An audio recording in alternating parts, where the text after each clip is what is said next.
an amazing day to be having this conversation on the day when England is contemplating a second lockdown. We've come to this point in this country because of a desperate failure to follow the science and to follow the precautionary principle.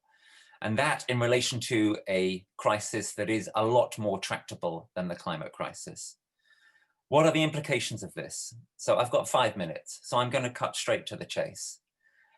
The brutal reality that hardly anyone is yet prepared to admit is that we are not going to deal adequately with the climate crisis. That is the tragic, horrific fact of the situation. Our climate is going to deteriorate. It is very likely going in important respects to break down. The only question is how rapid that process is and how terminal it is or isn't, and what happens in our societies in response. In other words, the live question is, do our societies break down or not in response to this mother of all challenges? So what I want to say to you this afternoon is, please stop thinking that we are in a position to apply the precautionary principle adequately to this crisis, to prevent it, even to mitigate it in the kind of way that people have been talking about for recent years. We are not. We should try to do all those things. I've been doing all those things for years and will continue to do so. But it is time to admit that we are going to some considerable extent, fail to adequately address this crisis. If we can't adequately address COVID, there is no possibility that we're going to adequately address climate.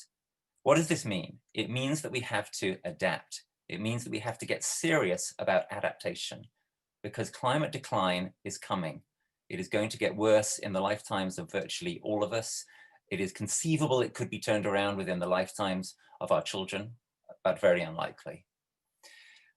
What kind of adaptation do we undertake? That is really the critical question. Do we undertake incremental adaptation? Do we try basically to keep our system going as it is? Do we do things like build higher levees and higher seawalls and hope that that will keep out the tides that are coming? Well, if we do that, then we are simply pushing ourselves further off the cliff.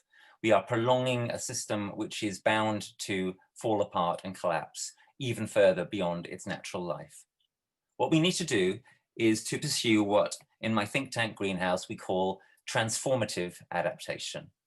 We need to seek to transform the system, to mitigate, to work with nature rather than against nature, and to create the better society that is still possible, while recognizing that climate decline and ecosystem decline are to some considerable extent now baked in.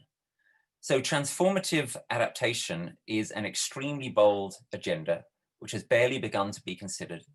It will be considered more and more during the 2020s. If it is considered adequately, there is some hope for the human race, and there is some hope of avoiding civilizational collapse.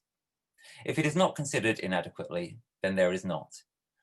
What do I reckon are the chances?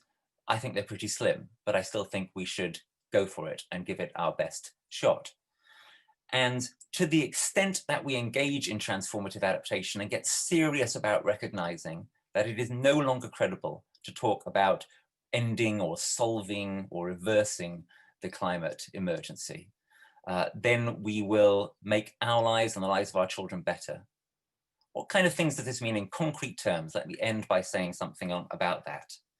So in terms of my example of floods, sea level rise, etc., it means things like restoring wetlands, restoring in other parts of the world mangrove swamps. It might mean things like building floating islands where people can grow food or even live. In terms of growing food, which is absolutely critical, it means that we need to take seriously action on the international level and the national level, and because those levels are almost certainly going to act inadequately, most crucially on the local level, to create community resilience. So my message to you this afternoon is please do not remain within the silo of thinking, what should the government do? What should policymakers do? What new technologies are possible, etc. Those questions are not going to be adequate to address our future. Please start also to consider questions like, what are we going to do in my community? What am I going to do to ensure that there is some kind of solid food supply going into the future? How are we going to create a future where the wake-up call that coronavirus has been giving us will come through to create a transformatively adapted society in the face of the dire threat that we are now facing? That is the real question before us. Rupert, thank you very much indeed. That's a very powerful statement.